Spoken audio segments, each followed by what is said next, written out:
China's facing a food crisis.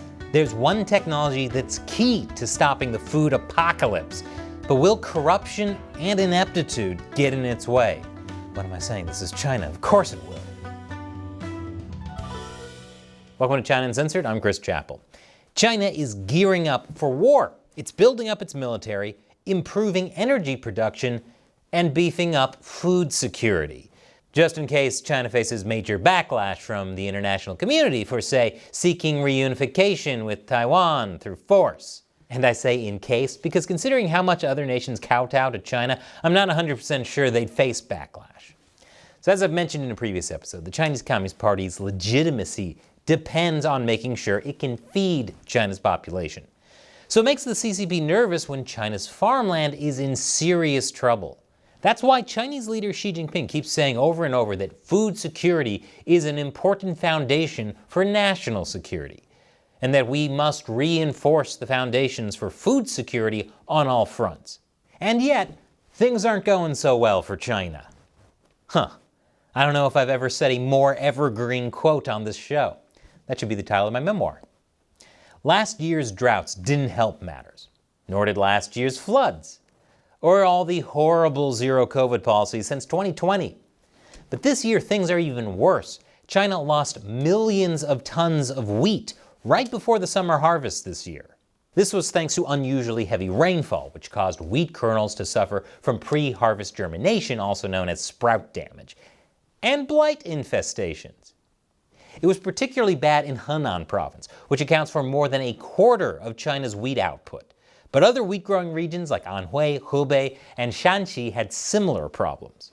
As a result, this year's outlook is overshadowed by a 0.9% drop in summer yields, which is horrible news. Except for people with celiac disease on the Atkins diet. For them, it's just another low-carb day. Despite the food shortage, China also wastes a lot of food.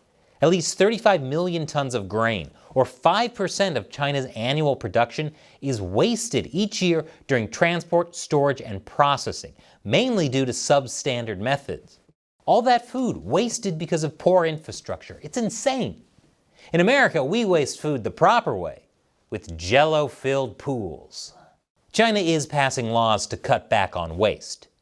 Sorry, foodies, but food challenges aren't a thing anymore. Although considering how things are going, there might be a new food challenge in China, namely finding food. There's only so much land China can farm. China has a fifth of humanity on just 9% of the world's arable land.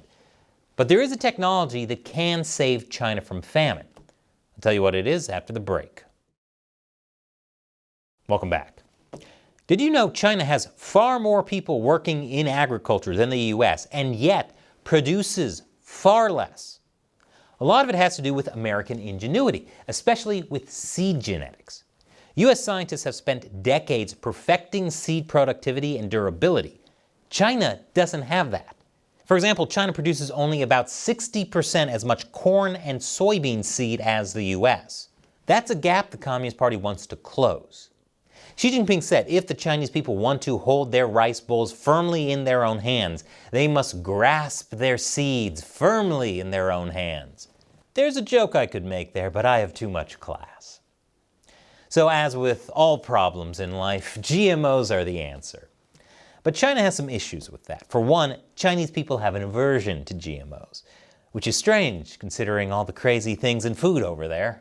China's only recently given just a few biosafety certificates for certain GMOs and started changing GMO laws. But as of yet, GMOs are not widespread in China.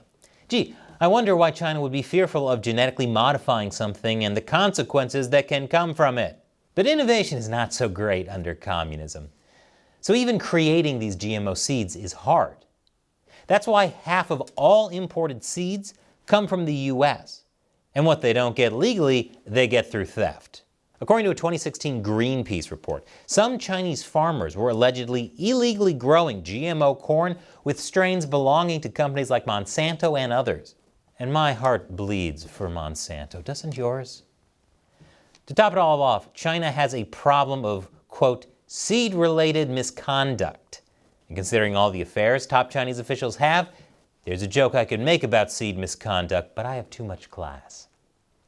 Apparently, corrupt officials, merchants, and farmers make illegal profits from grain and seeds by stealing from government subsidies and selling low-grade seeds as higher-grade ones. There's even a move to crack down on seed sector corruption by sending cadres into the countryside to educate farmers and flush out offenders. So China is on the cusp of a major food crisis. If the Communist Party can't sort it out, a widespread famine could spell disaster for Xi Jinping. And, for all the people who starve to death. But somehow I don't think Xi Jinping will be losing any sleep over that, or missing any meals. And China Uncensored is only possible because of support from viewers like you on the crowdfunding website patreon.com/China Uncensored. For as little as $1 an episode, you can help us keep the show going and get a bunch of cool perks, including being able to ask me questions I'll answer on the show. Today's question comes from Postum. Howdy, Chris. How are you and the China Uncensored team saving for retirement? Retirement? First of all, as long as the Chinese Communist Party is in power, we will never stop exposing it. But also, it just costs a lot of money to make this show. There's a team of writers, video editors, the cost of studio space and equipment, and of course the very generous taxes of New York on small businesses. On top of that, we deal with YouTube demonetizing us and throttling viewership by making it hard to find the show, not notifying subscribers of new episodes, or even secretly unsubscribing people. Which is why I'm asking you, if you like China Uncensored and appreciate what we're doing, please consider leaving us a little tip on Patreon. Even $1 an episode makes a huge difference, and you can always set a monthly limit. So let's just say, Postum, right now I'm more worried about keeping the show going than retiring. Thanks for your question and for your support. Thank you for watching. Once again, I'm Chris Chappell. See you next time.